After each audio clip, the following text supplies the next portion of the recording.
नमस्कार, news capital express में आपका स्वागत है। मैं हूं आपके साथ अंकिता। चलिए बढ़ते हैं मुख्य खबर की ओर। संस्कारधानी जबलपुर में रमजान का आगाज होते ही मुस्लिम बाहुल इलाकों में चहल पहल बढ़ गई है। हर तरफ खुशहाली का माहौल है और रोजे की रौनक लोगों के चेहरे पर साफ झलक रही है।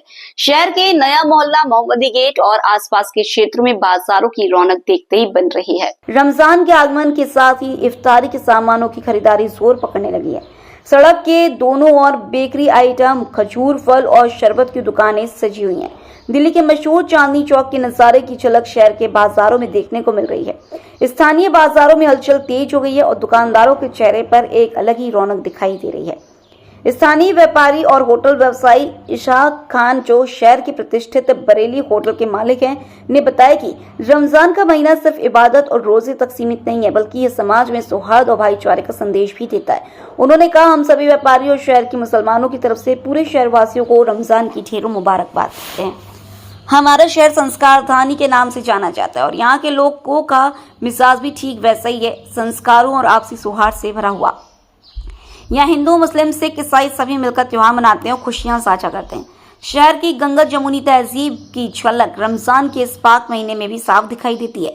जहाँ मुस्लिम समाज रोजे रखते हैं, वहीं उनके हिंदू, सिख और ईसाई दोस्त भी उनके साथ इस खुशी में शरीक होते हैं। कई हिंदू व्यापारी भी रमजान के इस मौके पर मुस्लिम ग्राहकों की सुविधा के लिए खास इंतजाम करते हैं। शहर की प्रमुख मस्जिदों में तरावीह और इफ्तार के लिए विशेष तैयारियां की जा रही हैं। मस्जिदों में सफाई और सजावट का काम लगभग पूरा हो चुका है। विभिन्न सामाजिक संगठनों की ओर से जरूरतमंदों के लिए रोजा इफ्तार के इंतजाम भी किए जा रहे हैं। स्थानीय लोग इस पवित्र महीने को पूरे जोश और श्रद्धा के साथ मना रहे हैं। इशाक खान ने कहा, हम दुआ करते हैं कि रमजान की बरकत से पूरे शहर में अमन चैन कायम रहे और हर किसी की जिंदगी खुशहाल हो। रमजान सिर्फ इबादत का महीना नहीं, बल्कि इंसानियत और मोहब्बत का भी पैगाम देता है। ये महीना सिखाता है कि इंसान को सिर्फ अपने ही लिए नहीं, बल्कि समाज के हर व्यक्ति के लिए सोचना चाहिए। संस्कारधानी जबलपुर हमेशा से भाईचारे और आपसी प्रेम का संदेश देता आया है और रमजान के इस पाक महीने में ये भावना और भी मजबूत होती नजर आ रही है। भैया बरेली होटल जावेद बिरयानी व्यापारी संघ की तरफ से हिंदुस्तान के लिए अमन शांति की दुआ मांगी गई। आज पहला रोजा है, रहमत का असरा शुरू हो गया है। अल्लाह की बारगाह में दुआ करते मौला तबारक व तआला सारे लोगों को इसकी बरकतों से माला माल फरमाए और शहर में अल्लाह पाक हम पूरे मुल्क हमारे अमन सलामती अता फरमाए और सबको रोज़ा रखने की तौफीक अता फरमाए। अल्लाह पाक हर किसी को उसकी खुशियाँ रमज़ान मुबारक अता फरमाए। अस्सलाम वालेकुम। ये आज पहला रोजा, चहल पहल बहुत अच्छी, क्या आप मानते हैं और ऊपर वाले से क्या दुआ करते हैं कि दे तो? सबसे पहले मैं मुस्लिम समाज की तरफ से संस्कारधानी जबलपुर के सभी नागरिकों को रमज़ान की बहुत बहुत मुबारकबाद पेश करता हूं और सभी धर्म के लोगों को मैं आमंत्रित करता हूं कि हमारे इस पावन पर्व पर नए मोहल्ले में ज़रूर तशरीफ़ लाएं। यहाँ बेहतर से बेहतर आप लोगों की सेवाओं के लिए सारे दुकानदार और सारे व्यापारी उपस्थित हैं और हम चाहते हैं कि हमारा शहर जबलपुर जैसे संस्कारधानी कहा जाता है, उसको हम पूरा प्रयास करेंगे अपने तरफ से संस्कारधानी रहे और खुशियों से भरे रहे और हर त्यौहार ऐसे ही हर्षोल्लास के साथ मनाए जाएं। बस यही कहना चाहूँगा और मैं उम्मीद करूँगा हर लोगों से आज पहला दिन है कि आखिरी रोज़ तक ये मुस्लिम व्यापारियों की तरफ से साज सज्जा की गई है। रमज़ान का हर्षोल्लास के साथ मनाया जा रहा है और इसमें हमारे सभी दुकानदारों का योगदान है, सभी व्यापारियों का योगदान है, छोटे से लेकर बड़े सब हमारे लिए सब एक नज़र है। आपका नाम? मोहम्मद इशराक खान, बरेली होटल, नया मोहल्ला। जबलपुर के हनुमानताल थाना क्षेत्र में रहने वाली युवती निधि विश्वकर्मा से मैट्रिमोनियल साइट में फर्जी दस्तावेज दिखाकर अपने आप को आर्मी में बताकर 3 लाख रुपए की धोखाधड़ी करने वाले आरोपी हरिशंकर कौरव को पुलिस ने रिपोर्ट के आधार पर गिरफ्तार किया है। जहां पीड़िता ने रिपोर्ट दर्ज करवाई थी कि उसकी पहचान मैट्रिमोनियल साइट में युवक से हुई थी जिसने अपना हरिशंकर विश्वकर्मा नाम बताया था। वही उसने अपना आधार कार्ड, पैन कार्ड और आर्मी का ज्वाइनिंग लेटर उसे भेजा और 8 महीने तक बात करता रहा। इस दौरान उसने धीरे धीरे कर 3 लाख रुपए उससे ले लिए। वहीं जब शक हुआ तो पतासाजी के दौरान पता चला कि हरिशंकर विश्वकर्मा का असली नाम हरिशंकर कौरव है, जो पहले से ही शादीशुदा है। थाना प्रभारी हनुमान ताल धीरज राज ने बताया कि पुलिस ने आरोपी हरिशंकर कौरव को गिरफ्तार किया, जिसके पास से फर्जी आधार कार्ड, पैन कार्ड जब्त किया गया। वहीं आरोपी ने बताया कि युवती से रुपए ऐंठने के लिए वह शादी का झांसा देकर फर्जी दस्तावेज बनाए थे। जी सर, ये मामला कहाँ का था और क्या था पूरा मामला? हरिशंकर गौरव नाम के व्यक्ति हैं जो कि बीएससी नर्सिंग के लिए हुए हैं और ये अनंत हॉस्पिटल में काम करते हैं।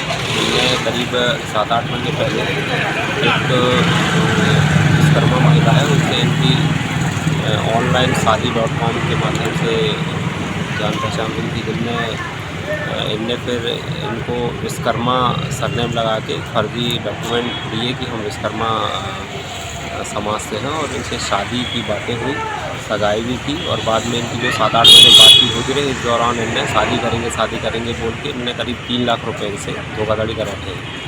तो जब ज़रूरत से ज़्यादा जब पैसे की डिमांड होने लगी तो उस विश्वकर्मा महिला को जब शक हुआ तो उनने जाकर अनंत हॉस्पिटल में जाकर पता किया, तब उन्हें पता चला कि ये व्यक्ति इनके साथ धोखा कर रहा था और धोखा कर उन्हें 3 लाख रुपये करीब आए। तो उनकी शिकायत पर हमने धोखाधड़ी का मामला कायम किया है और वर्तमान में आरोपी अभी रक्षा है। सर इसका बैकग्राउंड क्या था, ये क्या करता था? ये अनंत हॉस्पिटल में जॉब करता था और अपने आप को आर्मी में डॉक्टर हूँ ये भी उस महिला को बताया। सर ये रहने वाला कहाँ का है? ये गाडरवाड़ा नरसिंहपुर का है। जबलपुर की परिजात बिल्डिंग के पीछे चेरीताल में एक तिवारी परिवार में उस समय अफरा तफरी का माहौल बन गया जब मकान में एकदम से धुआं दिखाई देने लगा। लोगों की माने तो कमरे में रखा वॉशिंग मशीन में शॉर्ट सर्किट के चलते आग लग गई, चूंकि पास में रखा एसी भी इस आग की गिरफ्त में जल आ गया और धीरे धीरे कमरे में रखा सारा सामान जल करके खाक हो गया, जिसकी सूचना तिवारी परिवार द्वारा फायर ब्रिगेड को दी गई, जिसे तत्काल मौके पर पहुंचकर आग पर काबू पाया गया। वहीं परिवार की माने तो तकरीबन 1 लाख से ऊपर का सामान जल करके राख हो गया है। फिलहाल आग की इस घटना में किसी भी प्रकार की मानव क्षति नहीं पहुंची है, केवल कमरे में रखा सामान ही जल पाया है। नीरज तिवारी जी द्वारा फायर कॉल की सूचना मिली, जिसमें हम लोगों ने तत्काल मौके पर पहुंचकर ये परिवार बिल्डिंग के पीछे डॉक्टर दीवानी के पास मकान में आग लगी हुई थी, जिसमें एसी पॉइंट पे आग लगी हुई थी। मौके पर आकर हम लोगों ने उसको बुझाया, जिससे किसी प्रकार की जनहानि नहीं हुई। और आग कितनी गाड़ी लगी है? एक गाड़ी पानी लगा। अपना आपका नाम? सुनील पांडे, पूरा नाम सुनील पांडे, फायर ब्रिगेड नगर निगम जबलपुर। आग लगी आपके? शॉर्ट सर्किट वॉशिंग मशीन से आग लग गई है, तो वो प्लग लगा हुआ था, उसी में अभी ट्रिपिंग हुई। आज लाइट 3-4 बार गई है, उसके कारण उसमें आग पकड़ ली और वही कमरे में बाजू में एसी लगा था तो एसी में पकड़ ली उसने। अनुमानित हो गया होगा, एसी जल गया है, वॉशिंग मशीन जल गया, पलंग जल गया, वही 1 लाख रुपये करीब। कहाँ पर, किस जगह आग लगी? बात ये चेरीताल परिजात बिल्डिंग के पीछे। सरस्वती कॉलोनी। नीरज तिवारी। अखिल भारतीय क्षत्रिय महासभा द्वारा आज युवक युवती परिचय सम्मेलन का आयोजन किया गया, जिसमें देश भर से आए युवक और युवतियां शामिल हुए। अखिल भारतीय क्षत्रिय महासभा द्वारा आज उज्जैन में 31वें अखिल भारतीय युवक एवं युवती परिचय सम्मेलन का आयोजन किया गया। कार्यक्रम के मुख्य अतिथि विधायक दिलीप परिहार, अनिल सिंह चंदेल और अखिल भारतीय क्षत्रिय महासभा मध्य प्रदेश युवा विंग के अध्यक्ष विजय सिंह गौतम थे। सम्मेलन में देश भर से 1,500 से अधिक युवक और युवतियों की प्रविष्टियां आई, जिन्होंने मंच पर आकर स्वयं का परिचय दिया। खास बात यह रही कि सम्मेलन में 268 रिश्ते आपसी सहमति से तय किए गए। महासभा के राष्ट्रीय कार्यकारिणी सदस्य हरदयाल सिंह ठाकुर ने बताया कि सम्मेलन पूरी तरह से निःशुल्क रखा गया है। अखिल भारतीय क्षत्रिय महासभा के तत्वावधान में 31वां राष्ट्रीय युवक युवती परिचय सम्मेलन आप स्वयं अपनी आंखों से देख रहे हैं। राष्ट्रीय पत्रिका परिणय दर्पण में 1,500 प्रविष्टियां प्रकाशित की है और इसके साथ ही आप ये गौर करिए कि यहाँ पर लगभग 3,000 बच्चे 11 बजे से 5 बजे तक परिचय दे रहे हैं और प्रविष्टि भरने वाले बच्चों के लिए निःशुल्क कलर प्रविष्टि प्रकाशित की जा रही है। निःशुल्क चाय नाश्ता भोजन सब निःशुल्क। इसके अलावा गुण मिलान सुविधा, कार्यक्रम स्थल पर आने जाने की सुविधा निःशुल्क है। और यहाँ की सार्थकता सफलता ये है कि लगभग 268 रिश्ते तय हो चुके परिचय देने के कारण। और हमारे यहाँ के जो नौनिहाल आए उन्होंने एक ही बात कही, लड़कियों लड़कों ने एक सुर में, कि ना हम दहेज देंगे और ना लेंगे। ये समाज, ये सब बॉम्बे, राजस्थान, उत्तर प्रदेश, पूरे देश के बच्चे आए, बल्कि तो फॉरेन से भी प्रविष्टियाँ आई हैं और एक बड़े पैकेज वाले ही आई हैं। ये मान के चलिए कम से कम 10 लाख रुपए महीना के मान से 1 करोड़ 20 लाख रुपए इनकी सैलरी है पर ईयर, ऐसा पैकेज वाली बच्चे भी आए हैं। वो अब इनको इसीलिए लाए हैं कि आप अपना जीवन साथी यहाँ देखें। ये महाकुंभ है समाज का, या समाज के नौनिहाल पधारे अपने माता पिता के साथ, इस प्रकार का कार्यक्रम है। आप सब ने सहयोग किया, उसके लिए धन्यवाद। मैं हरदयाल सिंह ठाकुर, राष्ट्रीय कार्यकारिणी सदस्य, अखिल भारतीय क्षत्रिय महासभा उज्जैन। देखिए, अखिल भारतीय राजपूत क्षत्रिय महासभा का 31वां ये परिचय सम्मेलन था और आज हमारे बीच में मुख्य अतिथि माननीय नीमच के विधायक दिलीप सिंह परिहार जी, अनिल चंदेल जी और आनंद सिंह खींची जी, राजा ठाकुर जी और विभिन्न क्षेत्रों से और विभिन्न जगह से आए हुए राजपूत सरदार थे। हमारी बहनें आई हैं, हमारे बेटे आए हैं। उन सब लोगों का एक ऐसा परिचय सम्मेलन था जिसमें कई रिश्ते तय होने की संभावना है और ये प्रविष्टि करीबन 200 से 300 प्रविष्टियाँ हैं और गुजरात, महाराष्ट्र, राजस्थान, मध्य प्रदेश, छत्तीसगढ़, अन्य कई राज्यों से भी लड़के और लड़कियां आई हैं और आज उसका एक बहुत अच्छा कार्यक्रम एक राजपूत समाज का संपन्न हुआ है। और हमको आशा है और ये विश्वास है कि इस कार्यक्रम में कम से कम 25 से 30 रिश्ते तैयार होंगे, किसी भी हालत में उनका पानी ग्रहण संस्कार होगा। मैं बधाई देता हूं उन बेटा और बेटियों को जिन्होंने अपना अमूल्य समय दिया इस कार्यक्रम में, उन्होंने अपनी प्रविष्टियां दी, उन लोगों ने मंच पे आकर अपना परिचय दिया। मैं उन बेटियों को, जो हमारी बेटियां बहुत विभिन्न क्षेत्रों में काम कर रही हैं, हमारी बेटियां IAS और IPS भी हैं राजपूत समाज की, हमारे बेटे भी IAS IPS है, फाइटर उड़ा रही है हमारी बेटी राजपूत समाज की। तो राजपूत समाज ने जिस तरह से तरक्की की है और जिस तरह से बेटियां आसमान को छू रही हैं और जिस तरह से बेटे, तो वो हमारे लिए बहुत बड़ी बात है। आपका नाम और पद? मैं विजय सिंह गौतम हूँ, अखिल भारतीय क्षत्रिय महासभा का प्रदेश अध्यक्ष हूँ मैं युवा विंग का, और मैं इस कार्यक्रम में आया था। मैं सभी को बहुत बहुत बधाई देता हूँ। धन्यवाद। जय हिंद, जय राजपूताना। प्रदेश कांग्रेस किसान प्रकोष्ठ के प्रदेश अध्यक्ष बने धर्मेंद्र सिंह चौहान आज कांग्रेस कार्यालय पहुंचे। PCC चीफ जीतू पटवारी के साथ उन्होंने कांग्रेस कार्यकर्ताओं को संबोधित किया। उन्होंने कहा 2700 रुपए गेहूं का जब तक भाव नहीं मिलेगा तब तक वह मंडियों में गेहूं की तुलाई नहीं होने देंगे और मंडियों को बंद कराएंगे। उन्होंने कहा कि किसानों की लड़ाई हम पूरे दम खम से लड़ेंगे। साथ ही जीतू पटवारी ने अपने संबोधन में कहा कि ये वही सरकार है जिसने चुनाव के वक्त जनता से और किसानों से वादे किए थे, वह वादे आज तक पूरे नहीं किए गए। उन्होंने कहा कि शिवराज सिंह चौहान के नाम पर वोट लिए गए और शिवराज सिंह चौहान केंद्र में कृषि मंत्री बन गए, मगर ना तो पहले अपने वादे पूरे किए और ना आज वादे पूरे किए। ये एक किसान विरोधी सरकार है। उन्होंने कहा अगर आप गूगल पर सर्च करके देखेंगे तो सबसे ज्यादा मध्य प्रदेश में कर्ज है, 80% कर्ज में मध्य प्रदेश डूबा है। और अगर आप सबसे झूठ बोलने वाले नेता का नाम सर्च करेंगे तो शिवराज सिंह चौहान का नाम आएगा। उन्होंने कहा ये किसानों से छलावा करने वाली भाजपा सरकार है। 1 लाख बार बोली हो, कम से कम 1 लाख बार। और गूगल पे आप ये भी सर्च करो कि सबसे ज्यादा झूठ बोलने वाला नेता कोई एक है, उसका नाम बता गूगल, तो शिवराज सिंह चौहान का ही नाम आएगा। चाहो तो चेक कर लो आप। ये संदर्भ क्यों है? ये संदर्भ इसलिए है कि मध्य प्रदेश किसान कांग्रेस के अध्यक्ष और देश के केंद्रीय कृषि मंत्री शिवराज सिंह जी चौहान दोनों एक ही, आप लोग एक विधानसभा के हैं और एक लोकसभा के। पूरे मध्य प्रदेश में कांग्रेस पार्टी ने किसानों को लेकर, देश में कांग्रेस पार्टी ने किसानों को लेकर जो संघर्ष किया, जो सहायता की, जो सहयोग किया, जो नीति बनाई, वो सर्वविदित है। हम ही थे जिन्होंने कृषि क्रांति की, हरित क्रांति की। हम ही थे जो हमने दुग्ध की क्रांति की, कांग्रेस पार्टी ने की, इंदिरा जी ने की।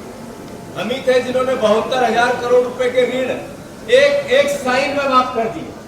हम ही थे, मनमोहन सिंह जी की सरकार थी जिन्होंने 10 साल में खेती और किसानी को इतना लाभ का धंधा बनाया कि जो किसान सही तरीके से कपड़े नहीं पहनता था उसके यहाँ 4 व्हीलर गाड़ी आई उस पीरियड में।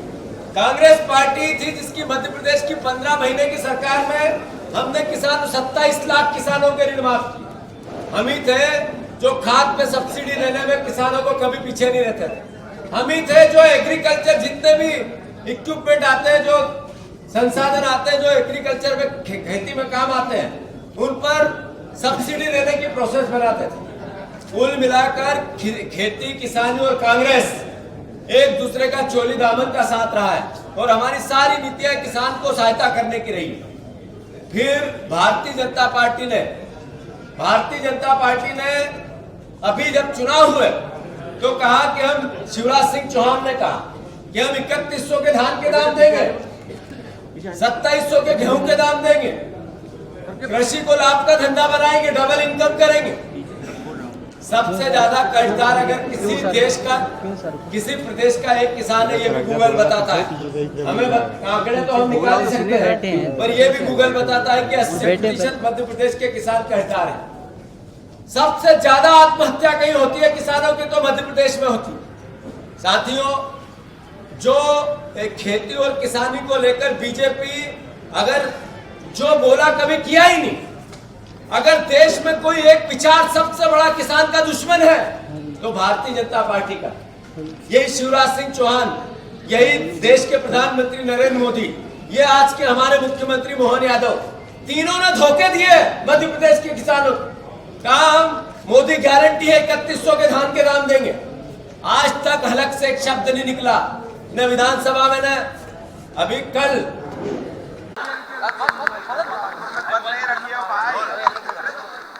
सबसे पहले मैं मेरे राष्ट्रीय नेतृत्व का, आदरणीय राहुल गांधी जी का, आदरणीय राष्ट्रीय अध्यक्ष खड़गे साहब का, किसान मोर्चा के राष्ट्रीय अध्यक्ष आदरणीय सुखपाल सिंह जी खेरा साहब का, मध्य प्रदेश कांग्रेस कमेटी के अध्यक्ष हमारे लाडले नेता आदरणीय जीतू पटवारी जी का, नेता प्रतिपक्ष आदरणीय उमंग सिंगार जी का, तो समस्त कांग्रेस के वरिष्ठ नेताओं का मैं आभार व्यक्त करता हूं कि मेरे जैसे छोटे कार्यकर्ता के ऊपर इतनी बड़ी जिम्मेदारी उन्होंने दी है। निश्चित रूप से बहुत बड़ी जिम्मेदारी मेरे ऊपर है। मैं प्रयत्न करूंगा, मेरी प्राथमिकता ये रहेगी, भारतीय जनता पार्टी ने जिस छलावा के साथ किसानों को मूर्ख बनाकर झूठे आश्वासन देकर सत्ता में हासिल हुए थे, तो मैं उनसे जो चुनाव के दौरान वादे किए थे उनको पूरा कराने का काम करूंगा। गेहूं भी अभी 2700 का वादा किया था, 2600 रुपये रेट। 2600 में हम नहीं तुलने देंगे, मंडियां बंद कराएंगे, तुलाई बंद कराएंगे। जब तक 2700 का दाम नहीं मिलेगा हम तुलाई स्टार्ट नहीं होने देंगे। क्या रणनीति के साथ काम करेंगे? संगठन को कैसे मजबूत करेंगे मध्य प्रदेश में? अभी हम लोग एक प्रेस कॉन्फ्रेंस करने वाले हैं, किसान योद्धा हम तैयार करेंगे। हर जिले के अंदर हर ग्राम पंचायत 5-5 किसान योद्धा रहेंगे। किसानों से संबंधित जितनी समस्या है उनको उठाने का काम करेंगे, सड़कों पर लड़ाई लड़ेंगे, सरकार को विवश करेंगे, किसानों की मांग मनवाने। ठीक है, थैंक यू। बहुत बढ़िया, बहुत बढ़िया। तरफ बीजेपी आप लोगों पे आरोप लगा रही है कि राहुल गांधी, प्रियंका गांधी कुंभ में नहाने नहीं गए। जहाँ तक कुंभ में जाने का सवाल है, मोहन भागवत भी नहीं गए, करोड़ों बीजेपी के नेता भी नहीं गए। ये सवाल, इस तरह की बात करना छोटा और ऊंचापन है। भारत के संविधान में हर तरह की स्वतंत्रता है सबको। मैं कुंभ में नहाने गया, हमारे प्रदेश के सारे नेता गए, देश के सारे नेता गए, इसका मतलब देश का करोड़ों करोड़ों लोग गए। सरकार की व्यवस्था बार बार रोकने की थी, बार बार आग्रह कर रही थी कि आप मत आओ, परिस्थितियाँ अच्छी नहीं हैं। इतने लोगों की मौत हो गई, ये सरकार के कारण ही हुई ना। तो इस समय जो आवश्यक समझा, जो हर व्यक्ति की अपनी स्वतंत्रता है कि वहाँ क्या परिस्थिति है, तो मैं ये बात बार बार करना छोटा और ओछापन है। जहाँ तक प्रश्न है इस बात का कि नकुल नाथ जी ने कहा, बिल्कुल सही है, पवित्र स्थान है, संगम प्रयागराज पवित्र स्थान है, हमारे प्राचीन भारत की परंपराओं का हिस्सा है कुंभ। और मैं समझता हूँ कि हर देश का नागरिक, वो किसी धर्म का, किसी संप्रदाय का हो, जो भारत की प्राचीन सभ्यता और परंपरा से प्यार करता है, और ये परिवार, संविधान की जो शिक्षा है, जो प्राचीन भारत की शिक्षा है, जो कांग्रेस पार्टी की शिक्षा है, सब हमें एक सीख देती है कि धार्मिक परंपराओं का सम्मान करना चाहिए। और धार्मिक परंपराओं के अनुसार नकुल नाथ जी काम करते हैं, साधुवाद उनको। जीतू, और बजट सत्र भी है इस बार, तो किस तरीके से कांग्रेस अपनी नई रणनीति के साथ विधानसभा में उतरेगी? नहीं, बात यह है कि विधानसभा में तो सौरभ शर्मा का सोना किसका है पूछना पड़ेगा कि आपके दो मंत्री आपस में लड़के एक दूसरे को भ्रष्टाचारी कह रहे हैं, तो आखिर मोहन यादव चुप क्यों है, मौन क्यों है? पूछना पड़ेगा ना कि वचन पत्र का क्या हुआ, पूछना पड़ेगा कि आपके प्रदेश में सबसे ज़्यादा बहनें गायब हो गई, बलात्कार उनका होता है। ये विधानसभा में हमने पूछे कि सबसे ज़्यादा कर्ज क्यों लिया आपने, क्यों नहीं पूछे कि आप इतना बड़ा एक कर्ज लेके राजनीतिक अय्याशी करती है सरकार, तो इसका दोषी कौन है। ये नहीं पूछे हम कि मध्य प्रदेश में जिस तरीके से वल्लभ भवन से लेके नीचे तक मैं चुनौती देता हूँ हर ज़िले में जाके, अब मैं भोपाल के पत्रकारों को चुनौती देता हूँ कि एक विभाग वल्लभ भवन का जिसमें एक ऑफिसर जिसके यहाँ पे बिना पैसे में काम होता, तो कृपया करके मुझे ले चलना, मैं उसका नागरिक अभिनंदन करना चाहता हूँ। और जिसको आप ला दोगे उसका सार्वजनिक साधुवाद भी दूँगा। तो करप्शन का दूसरा नाम है मोहन सरकार, करप्शन का भ्रष्टाचार का दूसरा नाम है बीजेपी। चल